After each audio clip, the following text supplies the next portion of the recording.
Le Canada affrontera le Maroc dans moins de 48 heures pour une place en quart de finale à la Coupe du monde de soccer. Notre collègue Jean-Patrick Balleux suit l'équipe à Houston, au Texas. Bonsoir. Bonsoir, Catherine. Jean-Patrick, ce n'est pas qu'au Canada que le parcours de l'équipe fait tourner les têtes. Oui, je peux vous dire qu'il y a 4 ans, le Canada était allé à apprendre à jouer à la Coupe du monde en 2022. Eh bien, cette fois-ci, c'est un art qui semble bien maîtrisé, mais se retrouve dans la cour des grands, dans sa portion de tableau. Vous allez le voir, avec la France notamment, la Belgique, l'Espagne, des grandes équipes. Cela dit, il faut dire que le Canada, c'est l'un des pays qui a connu une progression la plus spectaculaire au classement mondial. Il y a des médias qui ne s'intéressaient pas à l'équipe masculine qui, tout d'un coup, assistent aux entraînements. J'ai vu des journalistes de la Chine et du Vietnam aujourd'hui à Houston, alors que ces pays n'ont même pas d'équipe ici à la Coupe du monde.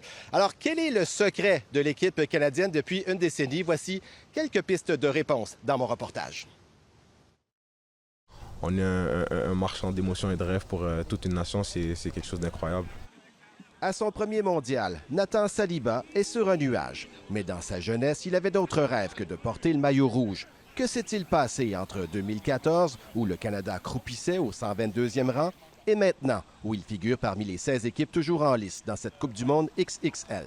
I think that there's a lot of work that's been put in to the sport at many different levels, and to see it now start to pay off is really important. Everybody's just turned off. Le Canada a touché les bas-fonds en octobre 2012. Un cinglant revers de 8-1 au Honduras avait mis fin à ses espoirs d'une deuxième participation au mondial depuis 1986. Cette défaite-là a fait mal, c'est un traumatisme pour le soccer canadien. Si tu en parles aux joueurs aujourd'hui, c'est ces joueurs-là qui l'ont vécu.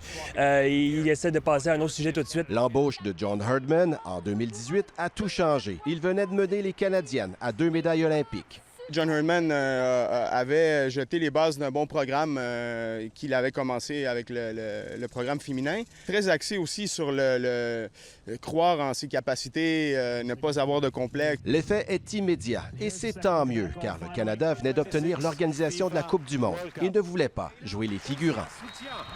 Voilà le coup d'œil. Et puis, il y a ces nouveaux talents qui brillent dans les grandes ligues. Faso Davies est arrivé dans le giron de l'équipe canadienne en 2017. Jonathan David aussi est arrivé. Les académies des 3 clubs canadiens de la MLS, en plus de la création en 2019 de la Première Ligue canadienne, ont permis aux jeunes d'ici de croire qu'ils pouvaient gagner leur vie avec le ballon rond. Nathan Saliba est passé par le CS Longueuil de la Ligue 1 Québec. Comment expliquer cette remontée? Je pense que c'est juste le travail qui a été fait derrière les lumières par l'organisation, par les coachs qui ont pris le programme et par les joueurs aussi. Plus de ligues, plus de ressources et des résultats presque trop rapides. Le Canada visait la Coupe en 2026. Il se qualifie pour celle de 2022. C'était la seule équipe au mondial de 2022 qui n'avait pas de nouveau maillot. Ça témoigne de la non-préparation, si on veut, de l'organisation à ce moment-là.